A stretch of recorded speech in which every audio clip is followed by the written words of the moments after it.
Como los cuerpos. Jeffrey Archer. Título: Becky 1947-1950. Capítulo 35.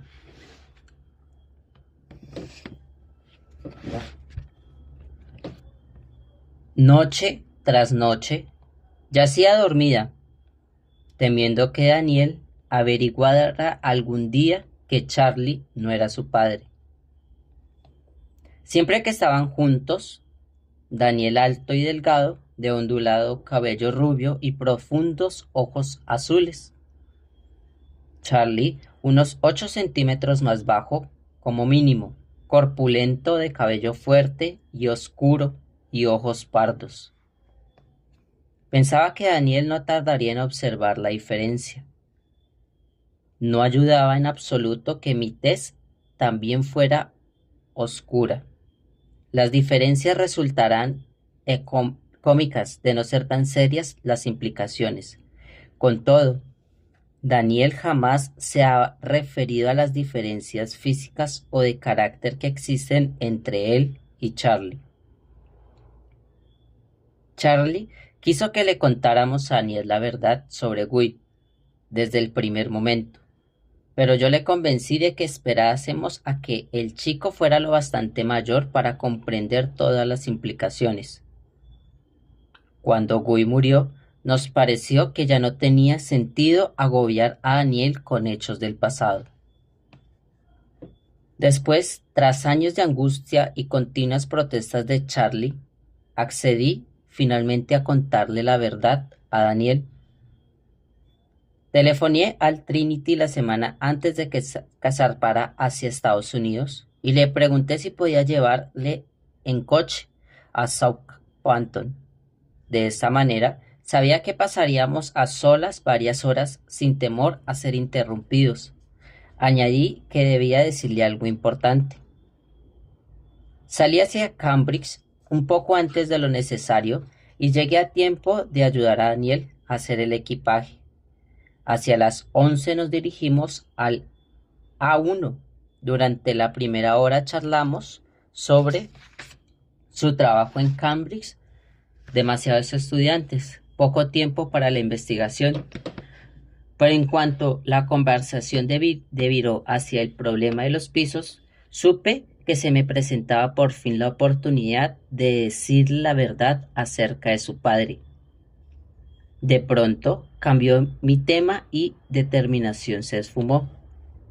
Juro que habría abordado el problema sin ambajes, pero el momento había pasado. A causa de los disgustos que nos ocasionó la señora Trenham durante el viaje de Daniel por Estados Unidos, consideré que la mejor oportunidad de sincerarme con mi hijo no había sido aprovechada. Supliqué a Charlie que olvidáramos el asunto para siempre. Tengo un marido estupendo. Me dijo que yo estaba equivocada, que Daniel era lo bastante maduro para asumir la verdad, pero que aceptaba mi decepción. Nunca volvió a hablar del tema. Cuando Daniel regresó de Estados Unidos, fui a buscarle a Southampton. No sé qué había ocurrido, pero el chico parecía cambiado, parecía diferente, más sereno, y me dio un gran abrazo, nada más verme, lo cual me sorprendió. Durante el trayecto de vuelta a Londres hablamos de los Estados Unidos, que le había gustado mucho, y le informé, sin entrar en detalles, de los problemas que acuciaba a nuestra solicitud de permisos para construir en Chelsea. Terres no aparentó excesivo interés por mis noticias, pero para ser justa, Charlie nunca le había tenido al corriente de los progresos de Trumpers. En cuanto ambos se dieron cuenta de que Daniel estaba destinado a una carrera universitaria. Daniel pasó con nosotros las 2 semanas siguientes antes de volver a Cambridge, y hasta Charlie, que no era el más observador de los hombres, comentó que lo encontraba muy cambiado. Seguía siendo tan serio y tranquilo, e incluso introvertido como siempre, pero nos trataba con tanta ternura que me pregunté si habría conocido a una chica durante su ausencia. Así lo esperé, pero Daniel no mencionó a nadie en particular, a pesar de las trampas que le tendí. Pocas veces había traído chicas a casa en el pasado y siempre se comportaba con timidez cuando le presentábamos a las hijas de nuestros amigos. De hecho, desaparecía sin dejar rastro cuando Clarissa Wilson hacía acto de presencia, lo que ocurría con bastante frecuencia en los últimos tiempos, pues durante las vacaciones de los colegios los gemelos trabajaban detrás del mostrador del número 1. Un mes después del regreso de Daniel, Charlie me dijo que la señora Tringham había retirado todas sus objeciones a nuestro proyecto de enlazar las dos torres. Salté de alegría cuando añadió que tampoco iba a reconstruir los pisos. Me negué a creerle y supuse al instante que se trataba de una trampa. Esta vez no tengo ni idea de lo que se propone, admitió propio Charlie. Ninguno de los dos compartíamos la teoría de Daphne de que, con la vejez, se estaba reblandeciendo. El CML confirmó 2 semanas más tarde que todas las objeciones a nuestros proyectos habían sido retiradas y que podíamos iniciar el programa de construcción. Esta era la señal que Charlie esperaba para informar al mundo exterior de que íbamos a convertirnos en empresa pública. Charlie convocó una asamblea plenaria para que se aprobaran las resoluciones necesarias. El señor Merrick, a quien Charlie no había perdonado que le obligara a vender el Van Gogh, nos aconsejó que, a fin de reflotar la deuda, eligiésemos el banco mercantil Robin Fleming. El vaquero expresó su esperanza de la empresa recién formada seguirá utilizando Child y compañía como banco de liquidación. Charlie le hubiera mandado a la mierda de buena gana, pero sabía muy bien que, si cambiaba de banco 10 semanas antes de convertirse en sociedad anónima, provocaría inquietud en la City. La Junta aceptó por unanimidad ambos consejos e invitó a Tim Newman del banco Robert Fleming a engrosar el consejo de administración. Newman llevó una bocanada de aire puro a la empresa. Representaba a la nueva generación de banqueros. Sin embargo, aunque Tim Newman me cayó bien desde el primer momento, no ocurría lo mismo con Paul Merrick. A medida que se acercaba el día de emitir las obligaciones, Charlie pasaba más tiempo con el banquero mercantil. Entretanto, Tom Arnold asumió la responsabilidad de controlar todas las tiendas, así como de supervisar la construcción del edificio, a excepción del número 1, que aún era mi dominio personal.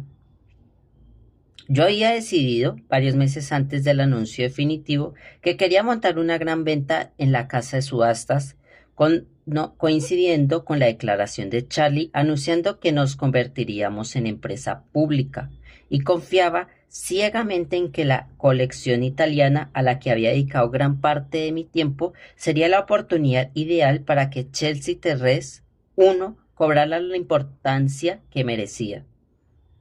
Mi jefe de investigaciones, Francis Lawson, había tardado casi 2 años en reunir 59 lienzos pintados entre 1519 y 1768. Nuestra mejor pieza era un canaletto, la Basílica de San Marcos, un cuadro que una anciana tía de Daphne, residente de Cumberland, le había legado.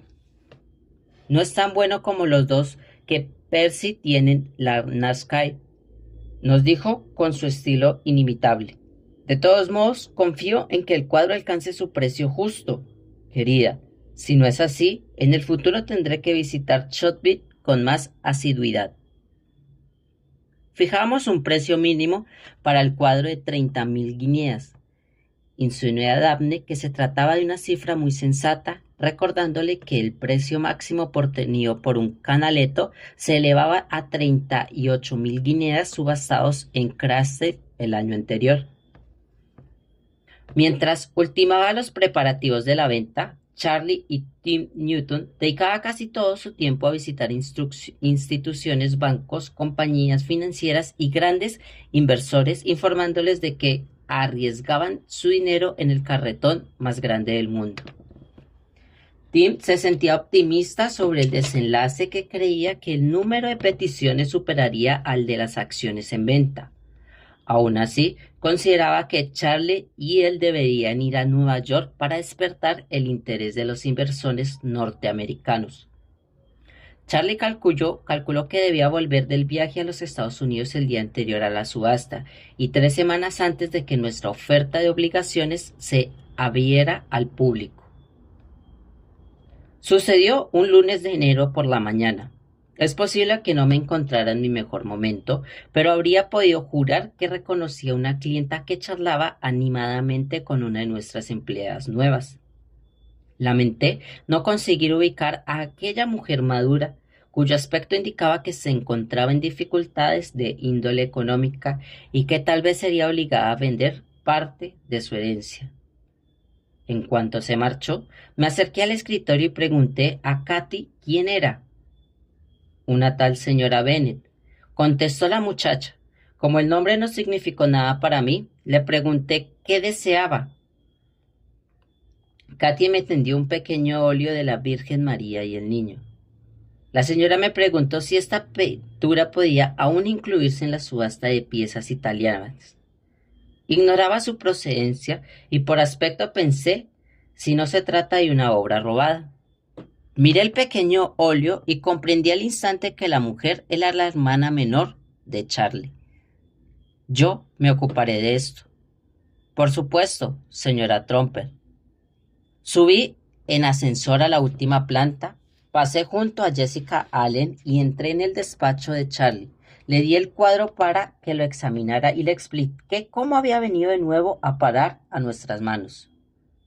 Apartó los papeles del escritorio a un lado y contempló el cuadro durante un rato sin decir una palabra. Bien, una cosa es cierta, dijo por fin. Kitty nunca nos dirá cómo o dónde lo consiguió, pues de lo contrario habría acudido directamente a verme. ¿Qué vamos a hacer? Ponerlo a la venta tal como he dicho, porque te aseguro que nadie va a pujar por él más que yo. Pero si lo único que quieres es algo de dinero, ¿por qué no le haces una oferta justa por el cuadro? Si Kitty quisiera dinero, habría acudido directamente a mí. No, nada le gustaría más que verme de rodillas ante ella para variar. ¿Y si robó el cuadro? ¿A quién? Y aunque lo haya hecho, nada nos impide indicar en el catálogo la procedencia auténtica. Al fin y al cabo, la policía guardará todavía los detalles del robo en sus expedientes. ¿Y si Guy se lo dio? Guy está muerto, me recordó concisamente. El interés que la prensa y el público dedicaban a la venta me complajo en extremo. Se produjo otro buen augurio cuando algunos conocidos críticos de arte y coleccionísticas fueron vistos la semana anterior examinando los cuadros que se exhibían en la galería principal. Empezaron a aparecer artículos, primeros en las selecciones económicas y después en las principales columnas, que también hablaban de Charlie y de mí. No me entusiasmó de mucho el titular, Los triunfantes Tromper, pero Tim Newman nos explicó la importancia de las relaciones públicas cuando se trata de obtener grandes cantidades de dinero. A medida que nuevos artículos aparecían en diarios y revistas, nuestro joven director se fue convenciendo de que el lanzamiento de la nueva empresa iba a construir un enorme éxito. Francis Lawson y su nueva ayudante, Katie Ross, trabajaban durante varias semanas en el catálogo redactado concienzudamente la historia de cada cuadro, de sus anteriores dueños y de las galerías exhibiciones por las que habían pasado antes de terminar en la subasta de Trompers. Ante nuestra sorpresa, lo que causó sensación entre el público no fueron los cuadros en sí, sino la presentación de nuestro catálogo. El primero, que incluía láminas en color, costó una fortuna imprimirlo, pero como tuvimos que reimprimirlo 2 veces antes del día de la venta y vendimos todos los catálogos a 5 chelines, no tardamos en amortizar los gastos. Durante la siguiente asamblea del consejo, tuve el placer de informar que, tras 2 reimpresiones más, ya habíamos obtenido unos modestos beneficios. Tal vez debería cerrar la galería de arte y abrir una editorial, fue el comentario constructivo de Charlie. La nueva sala de subastas del número 1 tenía capacidad para 220 personas. Nunca habíamos conseguido llenarla, pero ahora, a juzgar por las demandas de entrada que nos llegaban por correo, nos vimos forzados a eliminar a los curiosos para dejar paso a los auténticos interesados. A pesar de cortar, podar, improvisar y tratar con rudeza a uno o dos individuos persistentes, nos encontramos con casi 300 personas que confiaban en lograr un asiento. Habrían varios periodistas entre ellos, pero el golpe final se produjo cuando el director de la Sensación del Arte, tercer programa, llamó para preguntar si podía retransmitir la subasta por radio. Charlie volvió a Estados Unidos 2 días antes de la venta y me confirmó durante los breves momentos que estuvimos a solas que el viaje se había saldado de forma muy satisfactoria. No me aclaró el significado de estas palabras. Añadió que Daphne le acompañaría a la subasta. Hay que tener contentos a los clientes fieles. No dije que había olvidado por completo reservarle un asiento, pero Simon Mute encajó un par de sillas suplementarias en la octava fila, rezando para que ningún miembro del cuerpo de bomberos se encontrara entre los postores.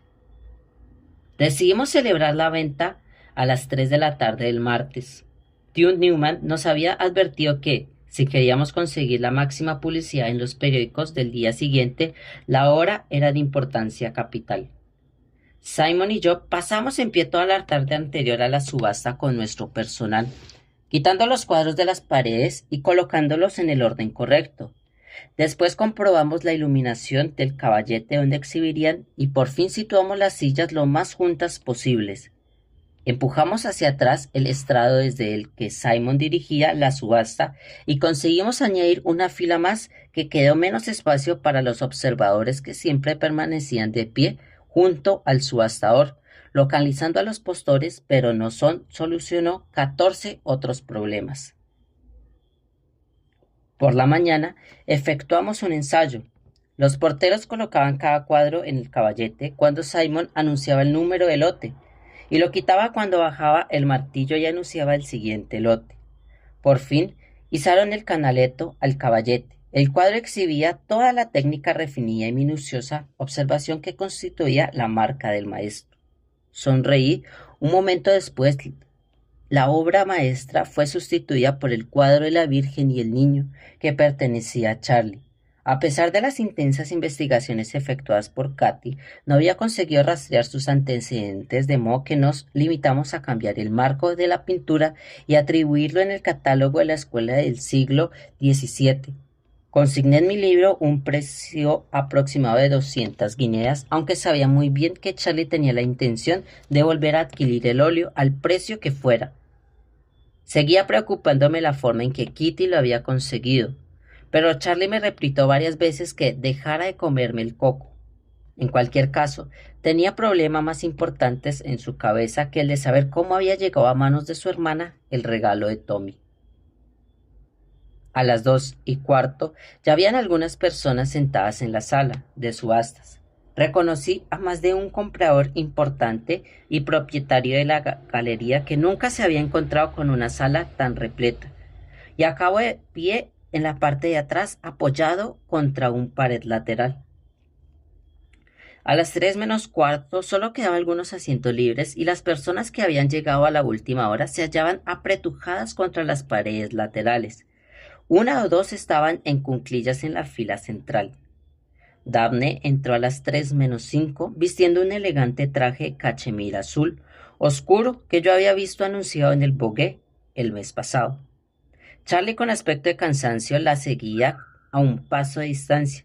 Tomaron asiento en el extremo de la octava fila. Daphne parecía muy satisfecho consigo misma y Charlie se removía inquieto. A las 3 en punto ocupé mi sitio junto al estrado de subastador. En tanto Simon subía los escalones de su pequeño palco, se detenía un momento para buscar con la mirada de los compradores importantes y daba varios golpes de martillo. Buenas tardes, damas y caballeros. Bienvenidos a Tromper. Los subastadores de obras de arte, logrando subrayar el los de una forma muy agradable. Cuando anunció el lote número 1, un murmullo recorrió la sala. Consulté mi catálogo, aunque me sabía de memoria los detalles de los 59 lotes. Era una obra de Giovanni Basti Crespi, fecha en 1617, que plasmaba a San Francisco de Asís. El pequeño óleo estaba marcado en nuestro código con KQIHH, libras, de modo que cuando Simon lo adjudicó por 2.270 libras, más de lo que yo esperaba, no pude ocultar mi alegría. El Canaletto ocupaba el número 37 de las 59 obras en venta, pues yo deseaba crear una atmósfera de excitación mucho antes de que se subiera al estrado, pero evitando que se saliera a la última hora cuando los clientes empezaban a marcharse. 47.000 libras se lograron en la primera hora antes del Canaletto.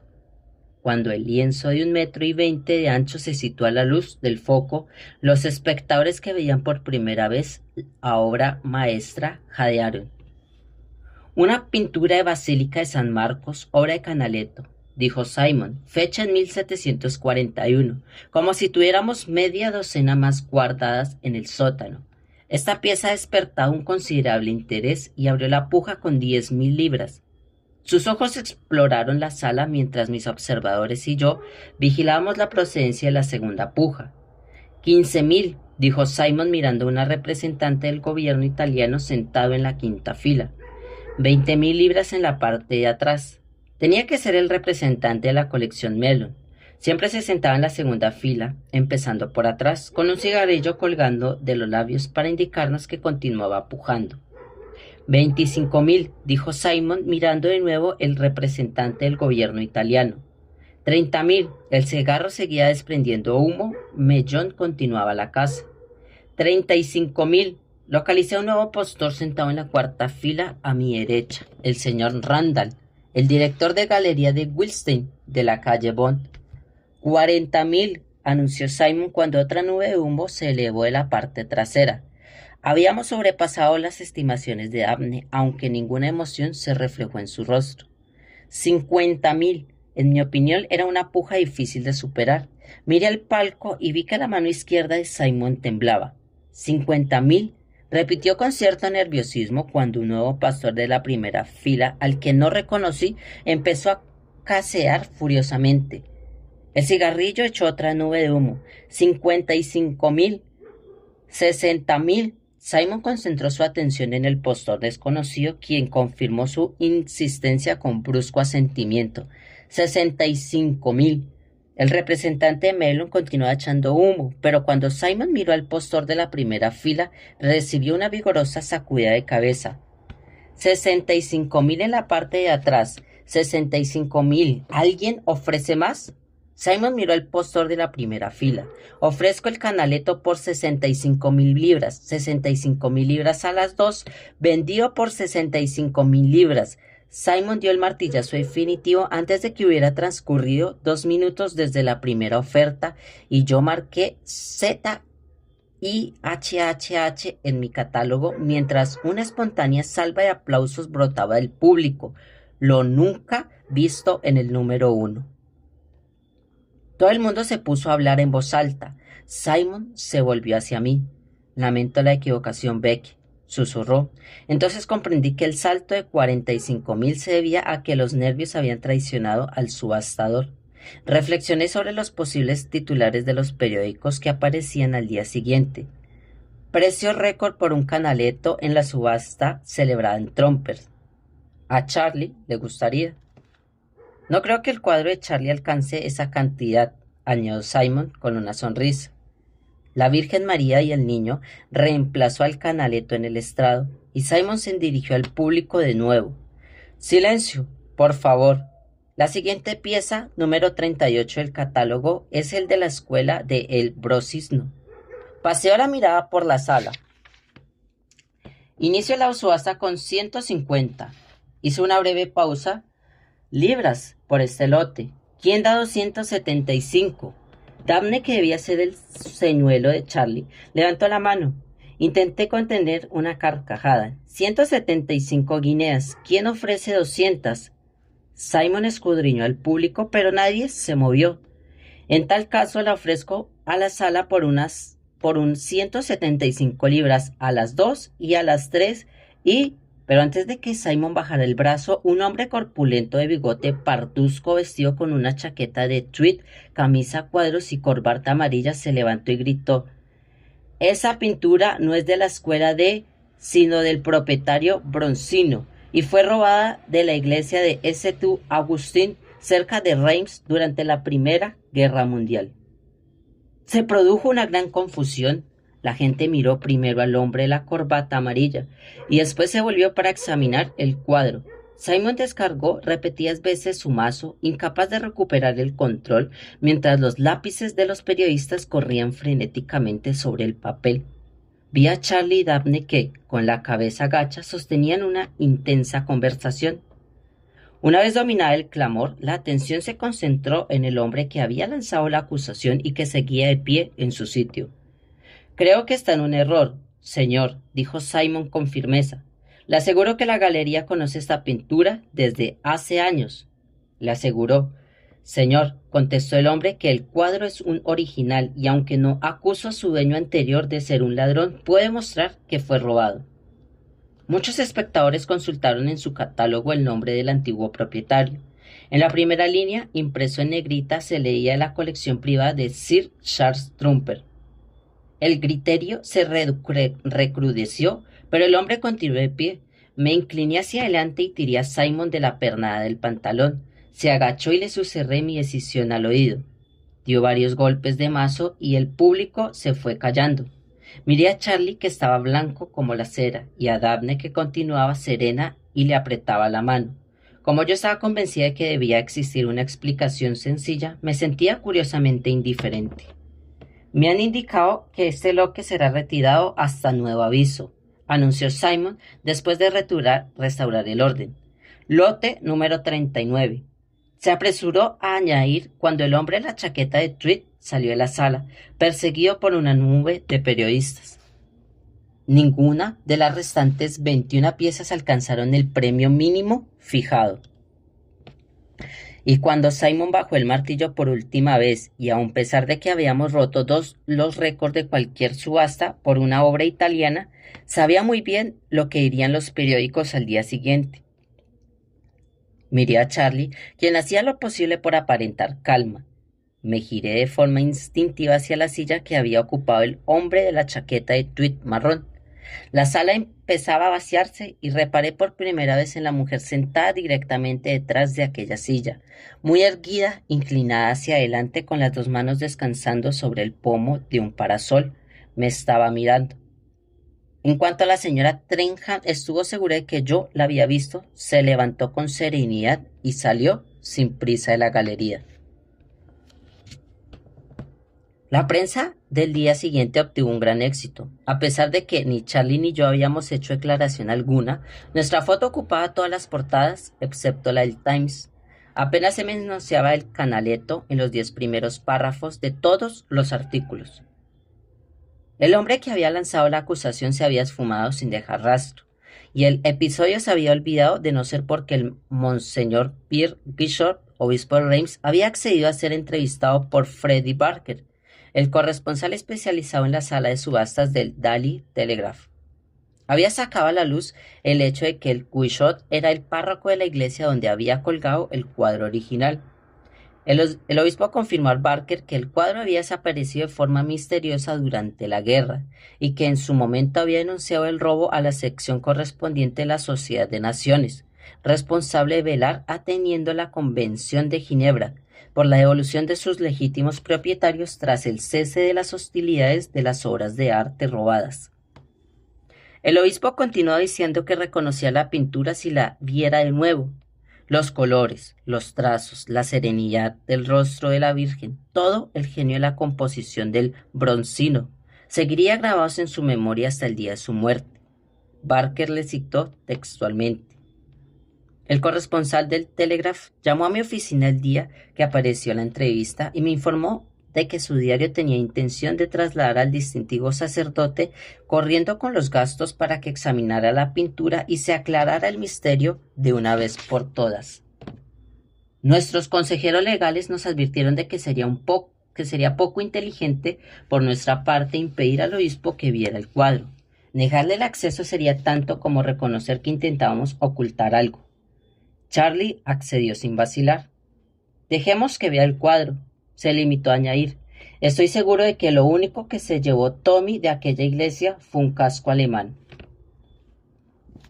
Al día siguiente, en la intimidad de su despacho, Tim Newman nos advirtió que si el obispo de Reims identificaba el cuadro como el próximo original, se debería retrasar un año como mínimo el lanzamiento de Trumpers como empresa pública y la sala de subastas jamás se recuperaría de aquel escándalo.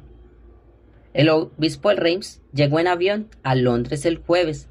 Fue recibido por una hilera de fotógrafos que dispararon sin cesar sus flashes. Antes de que se trasladara en coche a Westminster, donde se alojaría como huésped del arzobispo. El obispo accedió a visitar la galería a las 4 de aquella misma tarde y podía disculparse a cualquiera que paseara por Chelsea Terrace si creía que Frank Sinatra estaba a punto de aparecer en persona. 3 filas de gente esperaban ya en el bordillo la llegada del sacerdote. Recibí al obispo en la entrada de la galería y le presenté a Charlie, quien se inclinó y le besó el anillo episcopal. Creo que el obispo se quedó algo sorprendido al averiguar que Charlie era católico. Dediqué una sonrisa al obispo, cuyo rostro parecía brillar, un rostro enrojecido por los efectos del vino, no del sol. Sospeché. Se deslizó por el pasillo con su larga sotana púrpura. Katy le guió hasta mi despacho, donde la pintura le aguardaba. Berker, el reportero del Telegraph, se presentó a Simon y le trató como si fuera un personaje del AMPA. Me abstuve de ser cordial cuando Simon trató de entablar conversación con él. El obispo entró en mi pequeño despacho y aceptó un café. Yo había dispuesto la pintura sobre un caballete y, a instancias de Charlie, había repuesto el antiguo marco negro. Todos nos sentábamos alrededor de la mesa en silencio, mientras el sacerdote contemplaba a la Virgen María. ¿Me permiten?, preguntó extendiendo los brazos. Desde luego, contesté y le acerqué el pequeño óleo. Clavé la vista en sus ojos mientras el hombre sostenía el cuadro frente a él. Al principio dedicó el mismo interés a Charlie, al que nunca había visto tan nervioso. También echó una vista a Barker, cuyos ojos, en contraste, brillaban de esperanza.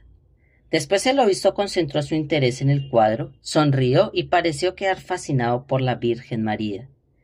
¿Y bien?, preguntó el periodista. Bellísima, una inspiración para cualquier no creyente. Berker también sonrió y copió las palabras. Este cuadro me trae muchos recuerdos, añadió el sacerdote. Vaciló un momento y yo creí que mi corazón iba a dejar de latir. Pero he de decirle, señor Barker, que no es el auténtico. Una simple copia de la pintura que yo conocía también. El periodista dejó de escribir. ¿Una copia? Sí, eso temo. Una copia excelente, pintada probablemente por un joven discípulo del maestro, pero una copia, en fin de cuentas. Berger, incapaz de ocultar su decepción, dejó el cuaderno sobre la mesa. Parecía que tuviera ganas de protestar. El obispo se puso en pie e inclinó la cabeza en mi dirección. Lamento que le haya causado tantos problemas, Lady Trumper. Yo también me levanté y le acompañé a la puerta, donde se enfrentó de nuevo a la prensa congregada. Los periodistas guardaron silencio a la espera de que el obispo hiciera alguna revelación. Pensé por un momento que se lo estaba pasando en grande. ¿Es auténtica, obispo?, gritó un periodista. Es un retrato de la Santísima Virgen, en efecto, sonrió el obispo, pero me temo que se trata de una copia de escaso valor. Subió a su coche sin decir nada más y desapareció. ¡Qué alivio!, exclamé, cuando el coche se perdió de vista. Me volví, pero no vi a Charlie por ninguna parte. Corrí a mi despacho y le encontré allí sujetando el cuadro con ambas manos. Cerré la puerta para estar solos. ¡Qué alivio!, repetí. Ahora la vida recobraba la normalidad. Te habrás dado cuenta, por supuesto, de que este es el Bronizo, dijo Charlie mirando a los ojos. No seas tonto. El obispo. ¿Te fijaste en cómo lo cogía? Nadie acaricia una falsificación de esa forma. Además observé sus ojos mientras tomaba la decisión. ¿La decisión? Sí, la de arruinar o no nuestras vidas a cambio de su amado Broncino. ¿Quieres decir que hemos poseído una obra maestra durante 20 años sin saberlo? Eso parece, pero no estoy seguro de quién se llevó la pintura de la capilla. No pensarás que Guy. Convengo en que Tommy es más plausible, aunque estoy convencido de que ignoraba el auténtico valor del cuadro. ¿Y cómo descubrió Guy dónde estaba aparte de su valor? Tal vez mediante los registros de la compañía, o puede que una conversación causal con Daphne le pusiera sobre la pista. Eso nos explica cómo descubrió que se trataba de un original. Estoy de acuerdo. Sospecho que no lo descubrió, sino que vio en la pintura otra manera de desacreditarme. Entonces, ¿cómo? La señora Trenham ha tenido varios años para averiguarlo. Santo Dios, ¿qué papel ha jugado Kitty? Una manera de distracción que la señora Trenham utilizó para perjudicarnos. ¿Hasta dónde llegará esa mujer con tal de destruirnos? Lo único que sé es que no se alegrará cuando descubra que su gran proyecto se ha ido al traste. Me derrumbé en la silla, al lado de mi marido. ¿Qué haremos ahora? Charlie continuaba aferrando la pequeña obra de arte como si temiera que alguien se la fuese a quitar. Solo podemos hacer una cosa. Aquella noche nos dirigimos en coche a casa del arzobispo y aparcamos frente a la puerta del servicio. Es más apropiado, indicó Charlie, antes de llamar a la vieja puerta de roble. Un sacerdote nos abrió y sin pronunciar una palabra nos condujo a presencia del arzobispo que estaba tomando una copa de vino con el obispo Reims. Sir Charles y Lady Trumper, anunció el sacerdote. Bienvenidos, hijos míos, dijo el arzobispo levantándose para recibirnos. Es un placer inesperado, añadió, después de que Charlie le besara el anillo. ¿Qué os atrae a mi casa? Tenemos un pequeño regalo para el obispo, dijo, teniéndole un paquete envuelto en papel a su excelencia.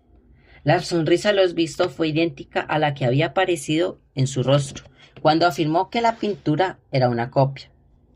Abrió el paquete poco a poco, como un niño que recibe un regalo sin ser su cumpleaños. Sostuvo la pequeña obra maestra en sus manos durante un rato antes de ofrecerla a la consideración del arzobispo. Verdaderamente magnífica, comentó el arzobispo, examinándola con atención.